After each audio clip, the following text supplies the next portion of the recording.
La pluie tombait depuis le milieu de l'après-midi, fine et régulière, comme si le ciel avait décidé de laver la ville sans faire de bruit. Je l'observais à travers la fenêtre du salon, installé dans mon fauteuil habituel, celui qui faisait face à la rue et aux vieux lampadaires fatigués qui clignotaient par intermittence. La lumière jaune dessinait des ombres tremblantes sur l'asphalte mouillé. Ma maison était propre, ordonnée, silencieuse. Trop silencieuse peut être. Chaque objet avait sa place exacte. Le canapé gris était centré au millimètre près devant la table basse, les coussins alignés, les étagères classées par taille et par couleur. Rien ne dépassait, rien ne surprenait. Ma vie ressemblait à ça, prévisible, stable, vide. Je travaillais à distance depuis plusieurs années. Les journées s'enchaînaient avec la même mécanique rassurante. Café noir à 7h12, ordinateur allumé à 7h30, déjeuner rapide, mail, appel, silence, dîner simple, série en fond sonore, puis sommeil. Aucun imprévu, aucune surprise, et c'était très bien ainsi. C'est du moins ce que je me répétais. Vers 22h, alors que la pluie redoublait d'intensité, j'ai remarqué une silhouette sous le lampadaire. Au début, je n'y ai pas prêté attention. Des passants traversaient parfois la rue pour éviter une flaque ou chercher un abri. Mais cette silhouette ne bougeait pas. Elle était immobile. Une femme. Elle tenait une valise sombre à la main. Ses cheveux étaient plaqués contre son visage par la pluie. Son manteau collait à sa silhouette. Elle ne cherchait pas à courir ni à se protéger davantage. Elle restait là, comme si elle attendait. Je me suis levé, sans trop savoir pourquoi, et je me suis rapproché de la fenêtre. Son regard était tourné vers ma maison, vers ma fenêtre, vers moi. Nos yeux se sont croisés à travers la vitre mouillée. J'ai immédiatement reculé. Mon premier réflexe a été la méfiance. Qui reste sous la pluie à cette heure-ci? Pourquoi ici? Pourquoi devant chez moi? Je me suis dit que ce n'était pas mon problème, que chacun porte ses propres tempêtes, que la mienne était déjà suffisamment lourde. Je suis retourné m'asseoir, mais je ne regardais plus la télévision. Je regardais la pluie, et elle. Les minutes ont passé. 10 peut être. 15. Elle n'avait pas bougé. La valise était toujours posée à côté d'elle, comme une encre. Un sentiment étrange s'est glissé en moi. Pas de la pitié, pas vraiment. Plutôt une sorte d'inconfort moral, comme si l'univers testait ma capacité à rester indifférent. J'ai soupiré. Ja pris ma veste. Je me suis dirigé vers la porte. Chaque pas me semblait disproportionné, comme si ouvrir cette porte allait déclencher quelque chose d'irréversible.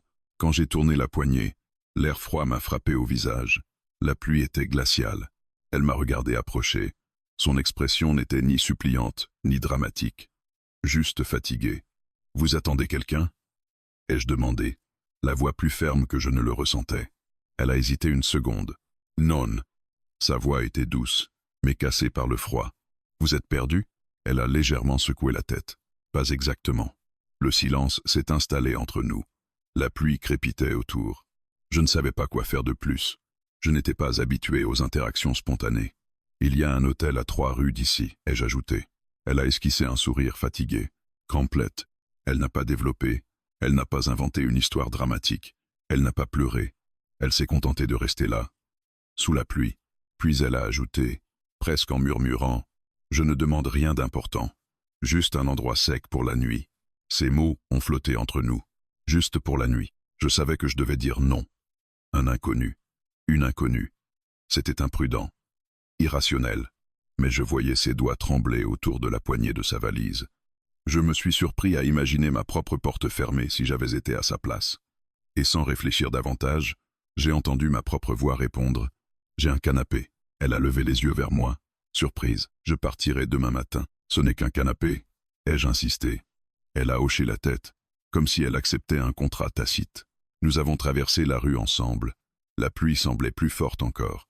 En entrant dans la maison, elle s'est arrêtée dans l'entrée. Elle n'a pas immédiatement posé sa valise. Elle a observé tout. Ses yeux parcouraient les murs, les meubles, les cadres. Elle ne jugeait pas. Elle analysait. Je me suis soudain senti exposé. « Vous pouvez laisser vos chaussures là » ai-je indiqué maladroitement. Elle a obéi sans protester. Je lui ai donné une serviette. Elle s'est essuyé les cheveux en silence. « Merci » a-t-elle dit simplement. Je lui ai montré le canapé. Elle a posé la main sur le dossier, comme si elle testait la texture. Il est confortable, suffisamment. Un léger sourire a traversé son visage. Je lui ai apporté une couverture, un oreiller propre. La salle de bain est au fond du couloir. Elle a hoché la tête. Elle ne posait pas de questions. Elle ne cherchait pas à engager la conversation.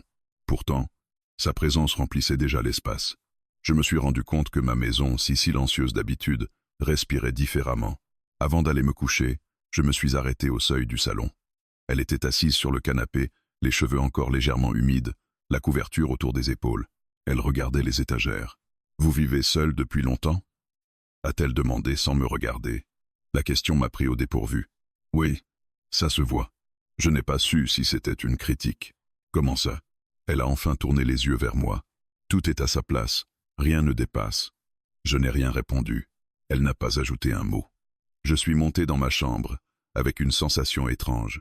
Allongé dans le noir, j'entendais les bruits subtils de la maison, le bois qui travaille, la pluie contre les vitres et sa présence en bas. Une inconnue.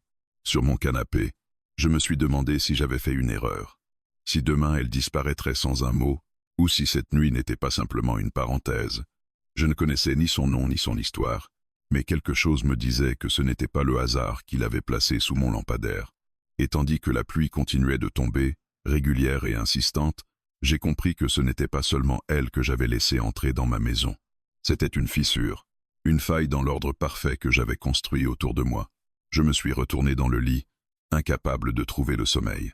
En bas, le canapé grinça légèrement, et pour la première fois depuis longtemps, ma maison n'était plus silencieuse. Je me suis réveillé plus tôt que d'habitude, pas à cause d'un bruit précis, pas à cause d'un cauchemar, à cause d'une présence.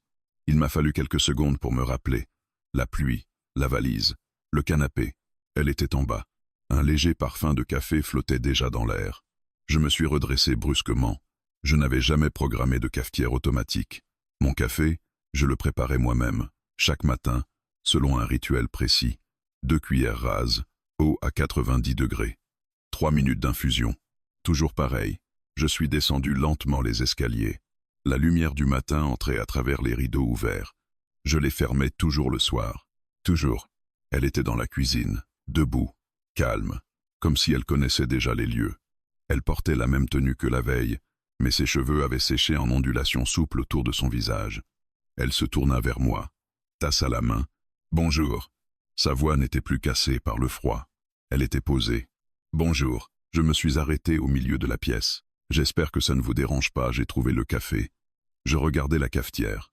Elle l'avait déplacée légèrement vers la gauche, de quelques centimètres à peine. Mais ce n'était pas sa place. Je me suis permis d'en faire. Elle m'a tendu une tasse. Je l'ai prise sans réfléchir. Le premier détail qui m'a frappé, c'est l'odeur, plus intense, plus riche. J'ai bu une gorgée. Ce n'était pas mon dosage. Il était plus fort. « Vous mettez trop peu de café », a-t-elle dit tranquillement. Je l'ai regardée. « Comment vous savez ça ?» Elle a haussé les épaules. « Ça c'est simple. » Un silence s'est installé. Je me suis approché du plan de travail.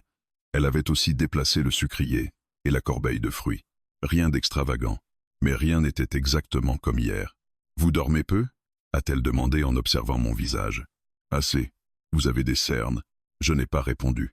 Elle s'est assise à la table, comme si elle y avait toujours pris son petit déjeuner. Je me suis surpris à m'asseoir en face d'elle. La pluie avait cessé. La rue semblait lavée, plus claire. « Merci pour le canapé », a-t-elle ajouté après quelques secondes. « De rien. Je partirai bientôt. » Je n'ai pas su pourquoi, mais cette phrase m'a provoqué une sensation étrange, comme un léger creux dans l'estomac. « D'accord. » Elle a pris une gorgée de café. « Votre maison est très ordonnée. »« Oui. »« Trop. » Je me suis crispé. Je préfère quand les choses sont à leur place. Elle m'a fixé avec une intensité calme, ou quand elle ne risque pas de bouger. Je n'aimais pas cette conversation. Elle me donnait l'impression qu'elle voyait à travers moi. « Vous analysez tout le monde comme ça ?»« Non, juste vous. » Je n'ai pas su si c'était une plaisanterie. Elle s'est levée, a marché jusqu'au salon. Je l'ai suivie du regard. Elle s'est arrêtée devant la bibliothèque. « Vous ne lisez que des livres techniques. C'est utile. L'utile n'est pas toujours vivant. » Elle a pris un cadre photo posé sur une étagère. Je me suis tendu immédiatement. « Qui est-ce » ? « Personne. » Elle a légèrement incliné la tête. « Personne ne garde un personne dans un cadre. » Je me suis levé brusquement. « Vous devriez être préparé vos affaires. » Elle m'a regardé longuement. Puis, au lieu de se vexer, elle a reposé doucement le cadre à sa place. « D'accord. » Mais elle ne bougeait pas vers la porte. Elle observait le canapé. « Vous l'avez choisi pour sa couleur ou pour sa neutralité ?» Je commençais à perdre patience. C'est un canapé. Non, c'est un refuge. Je n'ai pas répondu. Elle s'est approchée et, sans demander la permission, a déplacé légèrement la table basse. Un geste simple. Mais mon cœur a battu plus vite. Ça ouvre l'espace, a-t-elle expliqué. Il n'y a rien à ouvrir. Si. Vous. Je suis resté immobile. Pourquoi cette phrase me touchait-elle autant? Elle s'est tournée vers moi, plus sérieuse cette fois. Vous vivez comme si tout devait rester stable, comme si le moindre déplacement allait provoquer un effondrement. Je voulais lui dire qu'elle n'avait aucun droit d'interpréter ma vie. Mais au lieu de ça, j'ai murmuré. C'est plus simple. Non. C'est plus sûr. Elle avait raison. Et je détestais ça. Un silence plus lourd s'est installé. Elle a regardé autour d'elle encore une fois. Vous pourriez essayer autre chose. Comme quoi, laisser entrer l'air. Elle a ouvert complètement les fenêtres. L'air frais du matin a envahi le salon. J'ai ressenti un mélange d'agacement et de légèreté. La maison respirait différemment. Moi aussi. Vous faites ça partout où vous allez? Ai-je demandé. Non. Alors pourquoi ici? Elle m'a regardé sans détour. Parce que vous avez ouvert la porte. La simplicité de sa réponse m'a désarmé. Elle s'est dirigée vers sa valise. Je me suis soudain senti pris d'une urgence étrange. Vous partez vraiment? Elle s'est arrêtée. Vous voulez que je parte? La question était directe. Je n'ai pas su quoi répondre immédiatement. Ma logique me disait oui. Ma routine me criait oui. Mais une autre partie de moi, plus silencieuse, murmurait autre chose. Ouais. Elle a attendu. Vous pouvez rester encore un peu. Les mots sont sortis avant que je puisse les filtrer. Elle n'a pas souri. Elle a simplement hoché la tête. Très bien. Puis elle a ajouté, on pourrait commencer par réorganiser le salon. Mon cœur a raté un battement. Pourquoi? Parce que tout ici est figé. Je la regardais. Je savais que j'étais en train de franchir une ligne invisible. Juste un peu, a-t-elle précisé. Je me suis passé la main dans les cheveux. D'accord. Juste un peu. Elle s'est approchée du canapé. Si on le déplaçait vers la fenêtre, il a toujours été là. Justement, je me suis surpris à pousser le meuble avec elle. Le frottement sur le sol a produit un bruit inhabituel dans la maison. Un bruit de changement. Nous avons déplacé la table, ajusté le tapis. Le salon ne ressemblait plus exactement au salon que je connaissais. Ce n'était pas radical, mais c'était différent. Je me suis reculé pour observer. Un sentiment inattendu m'a traversé. Pas de panique, pas de chaos. Juste une possibilité. Elle s'est tournée vers moi. Vous voyez? Je n'ai pas répondu immédiatement. Je regardais la pièce. Elle n'était plus parfaite, mais elle semblait plus vivante. Je sentais quelque chose se fissurer à l'intérieur. Une petite rigidité. Une ancienne défense. Elle n'avait passé qu'une nuit sur mon canapé. Et déjà, ma maison n'était plus exactement la même. Moi non plus. Je me suis rendu compte que ce n'était pas le café plus fort qui me réveillait ce matin-là. C'était elle. Et pour la première fois depuis longtemps, l'idée que quelque chose puisse bouger dans ma vie ne me terrifiait pas complètement. Elle me troublait. Et ce trouble était étrangement nécessaire. Le salon ne ressemblait plus tout à fait à ce qu'il était la veille. Ce n'était pas une révolution. Rien n'avait été détruit. Rien n'avait disparu. Mais l'équilibre avait changé. Le canapé face à la fenêtre donnait maintenant sur la rue. La lumière entrait différemment. Le tapis, légèrement décalé, brisait la symétrie parfaite que j'avais toujours imposée. Je me tenais debout au milieu de la pièce pendant qu'elle observait son travail, avec un calme presque clinique. « Ça respire mieux », dit-elle simplement. Je ne savais pas si elle parlait du salon ou de moi. Depuis le matin, elle n'avait cessé de bouger de petites choses. Un livre déplacé, une lampe tournée vers un autre angle, une plante rapprochée de la fenêtre. Des détails, mais chaque détail avait l'effet d'un coup discret contre les murs invisibles que j'avais construits. Elle s'approcha de la bibliothèque. « Vous ne les regardez jamais, n'est-ce pas ?»« Qui ?» Elle désigna les cadres photos. Je sentis une tension immédiate dans mes épaules. Ce sont de vieux souvenirs. Les souvenirs ne sont pas faits pour être tournés vers le mur. Je n'avais même pas remarqué que certains cadres étaient légèrement inclinés vers l'intérieur, comme pour éviter le regard direct. Elle en prit un. C'était une photo de moi, plus jeune, sourire franc, bras autour d'une femme dont le visage me semblait aujourd'hui presque étranger. « Elle s'appelait comment ?» demanda-t-elle sans me regarder. Je restai silencieux. Le silence dura trop longtemps pour être confortable. « Vous n'êtes pas obligé de... »« Clara ?» Je levai brusquement la tête. « Comment vous savez ça ?» Elle haussa légèrement les épaules. C'est écrit derrière le cadre. Je sentis la chaleur me monter au visage. « Vous fouillez partout ?»« Non. » « Je regarde. » Sa réponse était calme, pas accusatrice. Je m'approchai et repris le cadre. « Clara, Le prénom résonnait encore avec une lourdeur familière. « Elle est partie ?» demanda-t-elle. Je ris doucement, sans joie. Tout le monde finit par partir. Elle me fixa. « Non. Certaines personnes restent. On les pousse simplement dehors. » La phrase me traversa comme une lame fine. « Vous ne savez rien de cette histoire. Alors racontez-la. » Je posai le cadre sur la table. Je ne parlais jamais de Clara.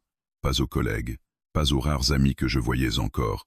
Mais là, dans ce salon transformé, avec cette femme dont j'ignorais encore le nom, les mots semblaient moins lourds. Elle disait que je vivais comme si j'attendais une catastrophe, que je préparais toujours la sortie de secours. Elle avait tort? Je ne répondis pas. Elle continua d'observer les photos. « Vous avez peur qu'on casse ce que vous construisez. Alors vous ne laissez personne construire avec vous. Vous êtes psychologue? Non. Je suis observatrice. » Je me laissais tomber sur le canapé. Elle voulait plus de spontanéité, plus de désordre, plus de risque. Et vous? Je voulais de la stabilité. Elle s'assit en face de moi. La stabilité peut devenir une prison. Le mot me dérangea. Prison. Ma maison avait toujours été mon refuge, mon espace sûr. Mais depuis son arrivée, j'avais commencé à voir autre chose. Une rigidité, un isolement. Pourquoi ça vous intéresse autant? Demandai-je finalement. Elle me regarda longuement avant de répondre. Parce que je reconnais ce mécanisme. Vous aussi vous attendez une catastrophe. Un léger sourire traversa son visage. Je l'ai déjà vécu. Elle se leva brusquement. On peut changer encore quelque chose? Je soupirai. Quoi cette fois? Elle regarda les étagères supérieures. Ces boîtes. Je me figeai. Des boîtes grises, identiques, soigneusement alignées. Elles contiennent quoi? Des affaires, desquelles vous ne vous servez jamais. Elle avait raison. Des lettres, des tickets, des fragments d'un passé que je conservais sans jamais les regarder. On peut les descendre? Proposa-t-elle. Je sentis une résistance immédiate. Pourquoi? Parce que tant que vous les gardez en hauteur, elles pèsent au-dessus de vous. Je restais silencieux. Une partie de moi voulait refuser. L'autre voulait savoir. Je me levai finalement et pris l'escabeau. Je descendis la première boîte. La poussière s'envola légèrement. Elle s'assit par terre, jambes croisées, et ouvrit le couvercle sans précipitation. Des lettres, des cartes d'anniversaire, un billet d'avion jamais utilisé. Je m'assis face à elle. Elle ne touchait rien sans mon regard. « Vous voulez garder quoi ?» demanda-t-elle doucement. La question me sembla immense. « Garder quoi ?» Je pris une lettre au hasard. L'écriture de Clara. Je la parcourus rapidement. Promesse, projet, rêve. Je sentis une pression dans ma poitrine. Je ne l'ai jamais relue, murmurai-je. Peut être qu'il est temps. Je la lus en entier. Chaque mot réveillait une version de moi que j'avais enterrée. Plus enthousiaste, plus vivant, plus vulnérable. Je reposai la lettre. Je ne suis plus cet homme. Vous en êtes sûr? Je levai les yeux vers elle. Son regard n'était pas accusateur. Il était curieux. Vous vous êtes figé après son départ, dit-elle. Je ne pouvais pas nier. Après Clara, j'avais rationalisé chaque émotion, organisé chaque espace, réduit chaque risque. Ma maison était devenue le reflet exact de cette stratégie. Vous avez survécu, ajouta-t-elle. Oui, mais vous n'avez pas reconstruit. La phrase resta suspendue dans l'air. Je sentis quelque chose céder en moi. Pas une explosion, plutôt une fissure silencieuse. Vous savez quoi? Dit-elle soudain. On va faire un choix. Elle prit 2 piles. Garder, laisser partir. C'est ridicule. C'est concret. Je pris une première carte et la posai dans la pile garder. Une autre dans laisser partir. Au début, mes gestes étaient mécaniques. Puis ils devinrent plus réfléchis, plus conscients. Chaque objet devenait une décision. Je réalisais que je conservais certaines choses par peur d'oublier et d'autres par peur d'avancer. Quand la boîte fut vide, je me sentais étrangement plus léger. On ne jette pas tout aujourd'hui, précisa-t-elle. On choisit seulement. Je la regardai. Vous faites toujours ça? Aider les gens à respirer? Je souris malgré moi. Oui. Elle ne répondit pas immédiatement. Non. Elle referma la boîte. Le salon était silencieux. Mais ce silence n'était plus lourd. Il était ouvert. Je me levai et allai vers le miroir près de l'entrée. Je me regardai.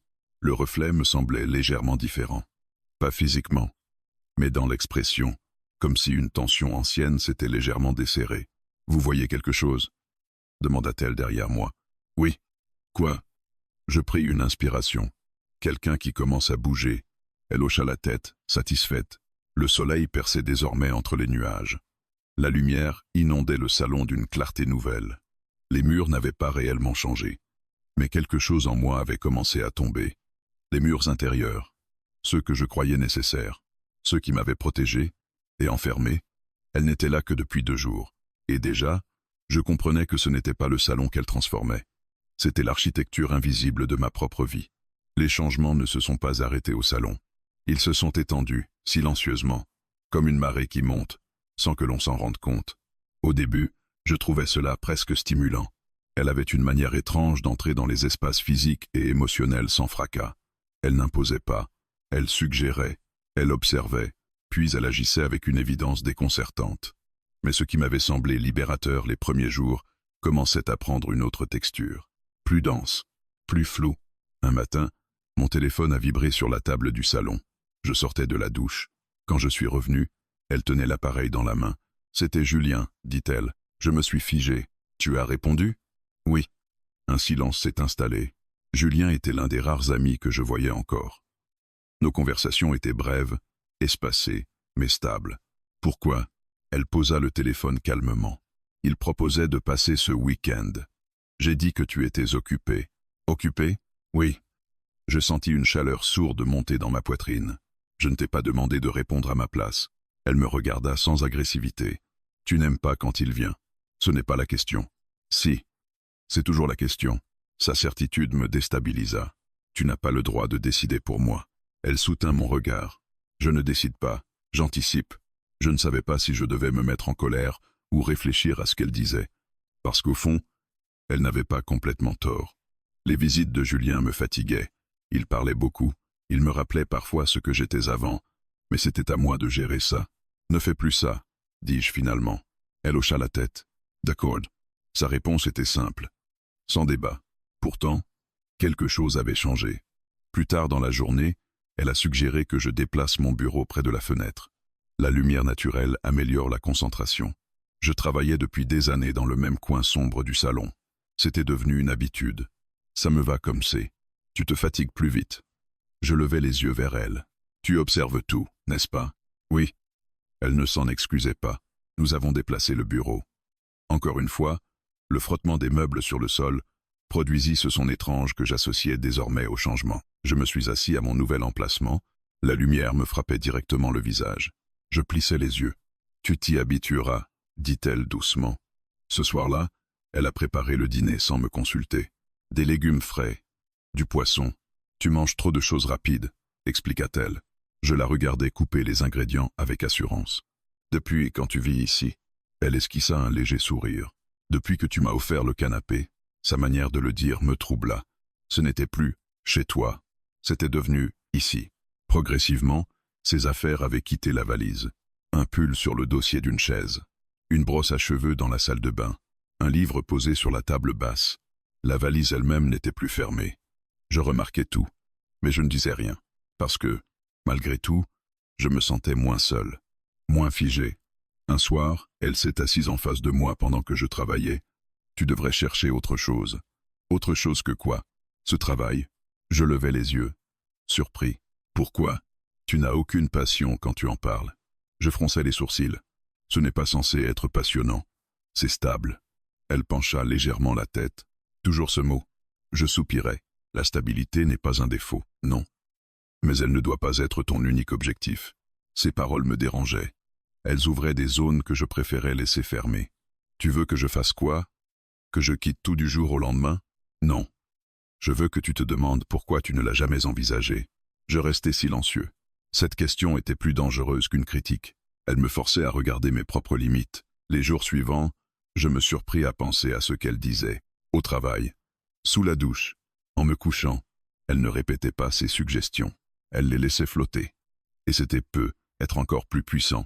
Puis, un matin, je me suis réveillé, et le canapé était vide. Sa couverture soigneusement pliée. La valise absente. Mon cœur s'est serré violemment. Je me suis levé trop vite. La salle de bain était vide. La cuisine aussi. Un silence brutal avait repris possession de la maison. Un silence que je connaissais trop bien. Je sentais une panique irrationnelle monter en moi. Pourquoi? Elle n'avait jamais promis de rester. Je me suis dirigé vers la fenêtre. La rue était calme. Je me sentais ridicule, attaché, dépendant. C'est à cet instant que j'ai compris quelque chose de troublant. Ce n'était plus seulement ma maison qui avait changé. C'était mon équilibre. Sa présence avait créé un nouveau centre de gravité, et son absence révélait le vide que je croyais avoir apprivoisé. Je me suis assis sur le canapé que je lui avais offert pour une nuit. Je passai la main sur le tissu. Une trace infime de son parfum persistait encore. Je réalisais que je ne connaissais toujours pas grand-chose d'elle. Son passé restait flou, ses intentions, ambiguës. M'aidait-elle vraiment? Ou m'entraînait-elle dans une dépendance subtile? Je me souvenais de la façon dont elle avait répondu à mon téléphone, de la manière dont elle avait annulé la venue de Julien, de ses conseils sur mon travail. Tout cela pouvait être perçu comme de l'attention ou comme une prise de contrôle progressive. Je ne savais plus exactement où se situait la frontière. La porte d'entrée s'ouvrit soudainement. Je sursautai. Elle entra, un sac de course à la main. « Tu es réveillé tôt », dit-elle naturellement. Je restai figé quelques secondes. « Tu étais parti. Juste au marché. » Elle posa le sac sur la table. « Tu as eu peur ?» Sa question était douce, presque tendre. Je n'aimais pas la réponse qui montait en moi. « Non. » Elle me regarda longuement. « Tu m'en mal. Je me l'éveille. Ne fais plus ça. » « Quoi ?» Disparaître sans prévenir. Elle posa les courses calmement. « Tu n'as jamais demandé si je comptais rester. » La phrase me frappa. « Tu comptes rester ?» Elle s'approcha légèrement. « Tu veux que je reste ?» Encore cette question, toujours retournée vers moi, comme si tout dépendait de ma propre volonté. Je réalisais alors que le contrôle n'était être pas là où je le pensais. Elle ne me forçait pas. Elle me confrontait. Elle mettait en lumière mes failles, mes peurs, mes besoins. Et c'était moi qui décidais d'ouvrir ou de fermer. Je pris une inspiration lente. « Je ne veux pas que tu décides à ma place. » Elle hocha la tête. « Alors décide. » Le silence s'installa entre nous. Tense, mais clair. Je compris à cet instant que le véritable contrôle invisible n'était pas le sien, c'était le mien. La manière dont je laissais les choses se faire sans poser de limites. La manière dont je confondais aide et abandon de responsabilité. Je la regardais droit dans les yeux. « Si tu restes, ce sera différent. » Elle l'attendit. On parle. On décide ensemble. Un léger sourire traversa son visage. D'accord. La tension se relâcha doucement. La maison semblait suspendue dans un équilibre fragile. Elle avait ébranlé mes murs. Elle avait déplacé mes meubles. Mais la décision de reconstruire, elle, m'appartenait encore. Et pour la première fois depuis longtemps, je comprenais que la stabilité ne devait pas être une cage.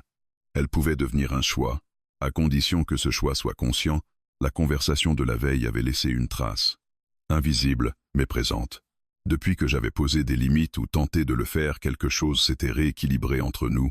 Elle parlait moins à ma place. Elle observait davantage mes réactions. Mais une question restait suspendue dans l'air depuis le premier soir. « Ça va, Lise ?» Elle était toujours là, désormais posée près du mur du salon, entr'ouverte comme une respiration incomplète. Elle n'avait jamais totalement défait ses affaires, comme si elle gardait la possibilité de partir à tout moment. Ce matin-là, elle était sortie courir. Je ne savais même pas qu'elle courait. Je l'avais entendue descendre discrètement les escaliers à l'aube. La maison était silencieuse. Je passais devant la valise. Je m'arrêtais. Je ne voulais pas fouiller. Je ne voulais pas devenir l'homme méfiant que je redoutais d'être. Mais je voulais comprendre pourquoi elle semblait me connaître mieux que je ne la connaissais. Je m'agenouillais lentement. La valise était déjà entr'ouverte. Je soulevai légèrement le couvercle. À l'intérieur, il n'y avait pas grand-chose. Quelques vêtements soigneusement pliés, un carnet à la couverture usée, une enveloppe épaisse. Mon cœur battait plus vite que nécessaire. « Y pris les cannes ». Je ne l'ouvris pas immédiatement. Je le tenais simplement entre mes mains. Puis la porte d'entrée claqua. Je sursautai.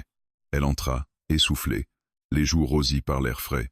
Son regard se posa immédiatement sur moi, sur la valise ouverte, sur le carnet dans mes mains.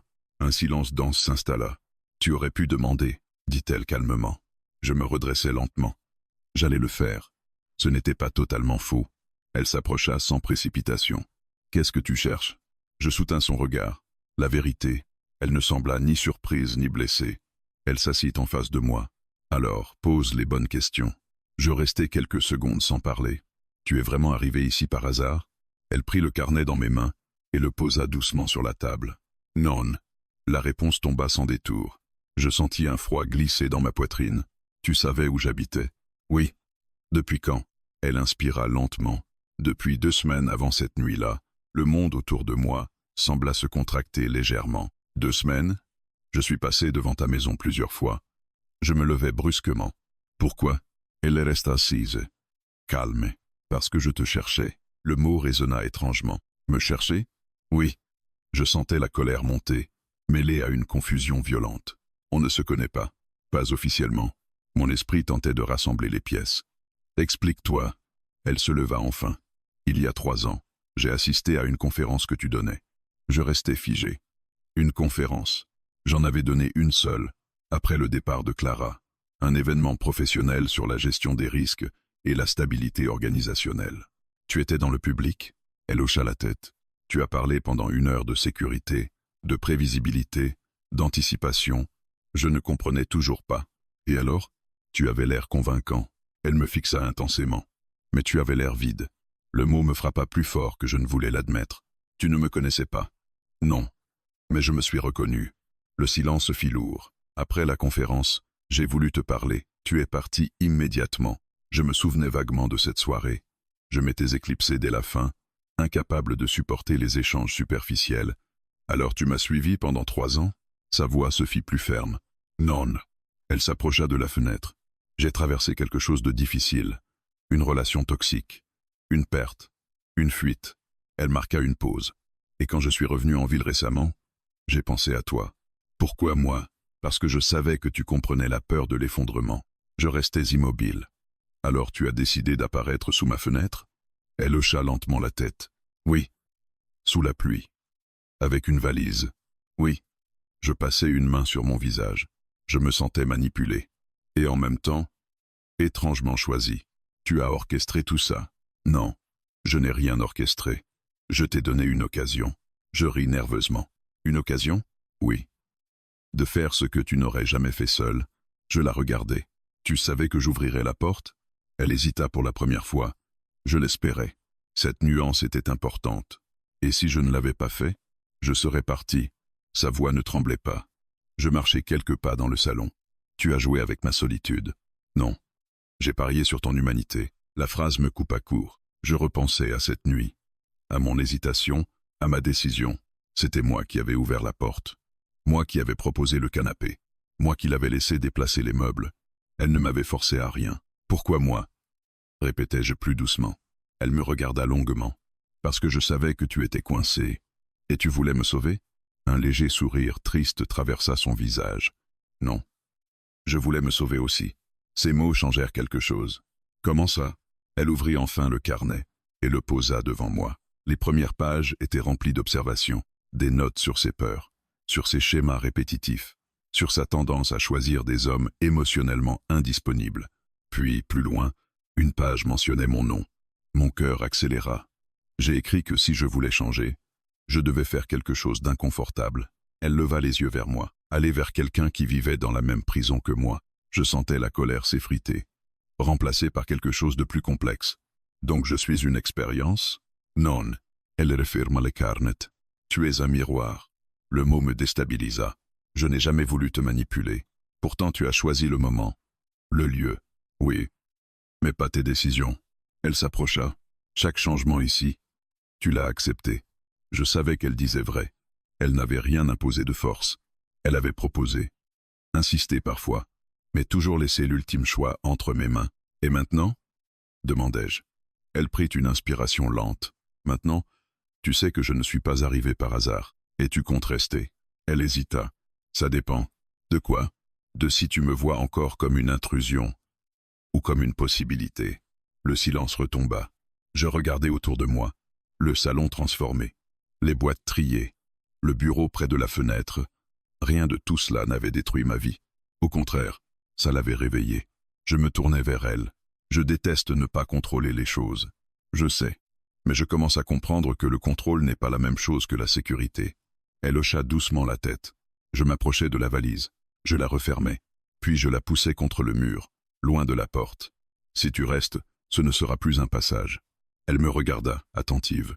Ce sera un choix partagé. Un silence intense nous enveloppa. Elle ne souriait pas. Elle attendait. Je ne suis pas un projet, ajoutai-je. Et je ne suis pas une stratégie, répondit-elle. Nos regards se croisèrent. Pour la première fois, je ne voyais ni une étrangère sous la pluie, ni une force qui bouleversait mon ordre.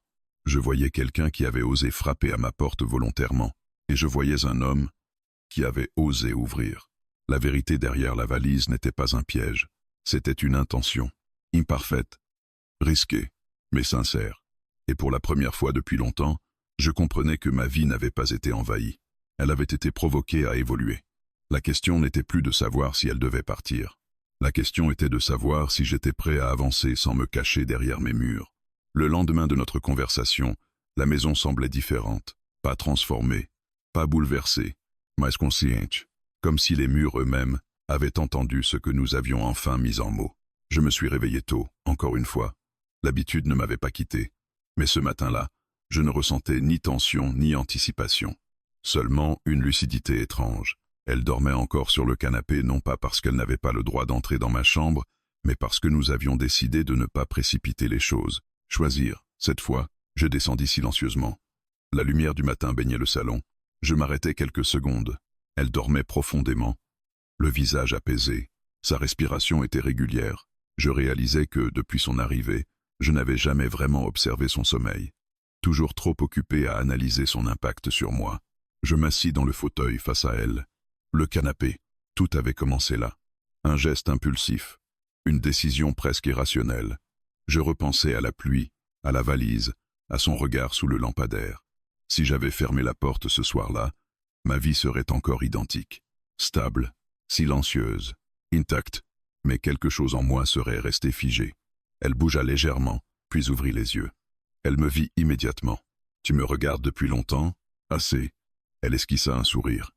C'est inquiétant ou rassurant. Nouveau. Elle se redressa lentement. Le silence entre nous n'était plus chargé de tension. Il était rempli d'une sorte de compréhension fragile. J'ai réfléchi, dit-elle doucement. Mon cœur accéléra légèrement. Moi aussi. Elle passa une main dans ses cheveux. Je ne veux pas être celle qui envahit. Tu ne l'es pas. J'ai franchi des limites. Je hochai la tête. Oui. Elle ne chercha pas à se défendre. Je pensais que provoquer était la seule façon de réveiller. Ça l'a été. Un silence sincère s'installa. Mais je ne veux pas devenir indispensable à ton équilibre, ajouta-t-elle. Cette phrase me surprit. Tu ne l'es pas. Elle me fixa. Tu as eu peur quand je suis sorti hier matin. Je ne pouvais pas nier. Oui. Ce n'est pas ce que je veux créer. Je me levai et m'approchai du canapé. Tu n'as rien créé qui n'existait pas déjà. Elle pencha légèrement la tête. Explique. Je pris une inspiration. La solitude était déjà là. La peur aussi. Tu ne les as pas inventées. Tu les as rendues visibles. Elle resta silencieuse. La question n'est pas de savoir si tu restes ou si tu pars, continuai-je. La question, c'est ce que moi je fais avec ce que tu as réveillé. Ses yeux se posèrent sur moi avec une intensité nouvelle. Et qu'est-ce que tu veux faire? Je regardais autour de moi. Le salon n'était plus parfaitement symétrique. Les boîtes triées reposaient contre le mur. Mon bureau baignait dans la lumière. Je ne me sentais plus enfermé dans cet espace. Je veux continuer à bouger. Elle se leva. Avec moi, la question était simple, mais elle portait tout. Je la regardais longuement avant de répondre. Pas parce que j'ai peur d'être seul, elle l'attendit, mais parce que je choisis de ne plus me cacher derrière l'ordre. Un léger frisson parcourut son visage. Ça veut dire oui? Je souris légèrement. Ça veut dire que si tu restes, ce sera différent. Comment? Plus d'invasion silencieuse. Plus de décision à ma place. Elle hocha la tête. Et toi. Plus de fuite derrière la stabilité. Un équilibre. Fragile, mais conscient. Elle regarda le canapé. Il est toujours là. Oui. Tu ne l'as pas remis à sa place d'origine. Je secouai doucement la tête. Non. Elle s'approcha de la fenêtre. Tu sais, je peux partir si tu préfères. Il n'y avait aucune menace dans sa voix. Aucune manipulation. Juste une vérité ouverte. Je réalisais alors que la décision n'était plus dictée par l'émotion immédiate. Elle était réfléchie. Je me rapprochai du canapé.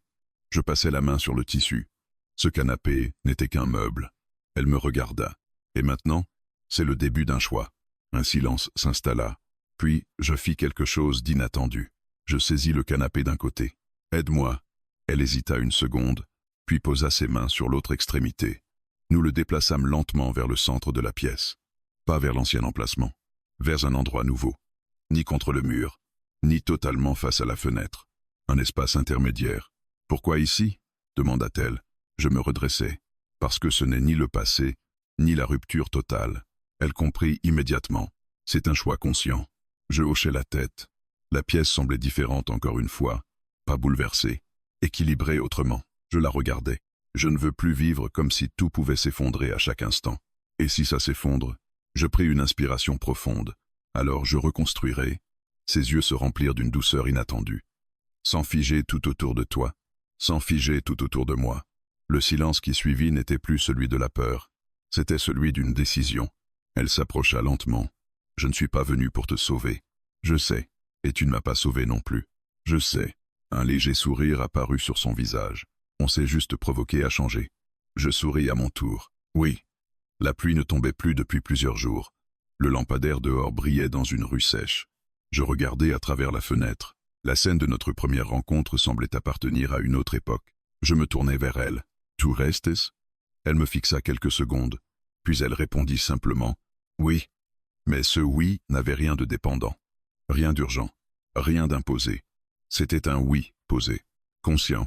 Je sentis quelque chose s'aligner en moi, pas une explosion de bonheur, pas une euphorie dramatique, plutôt une stabilité nouvelle, une stabilité choisie et non imposée par la peur. Je compris alors que le véritable changement n'était ni dans les meubles déplacés, ni dans les boîtes triées, ni dans les conversations confrontantes. Il était dans cette capacité nouvelle à laisser entrer sans se dissoudre, à accueillir sans se perdre. Le canapé n'était plus un refuge temporaire. Il était devenu le symbole d'un espace partagé. Yemassis. Elle s'assit à côté de moi. La maison respirait doucement autour de nous, plus vivante, plus imparfaite, mais réelle. Je ne savais pas ce que l'avenir apporterait. Peut être des conflits, peut être des départs, mais je savais une chose. Je n'avais plus besoin que tout reste figé pour me sentir en sécurité.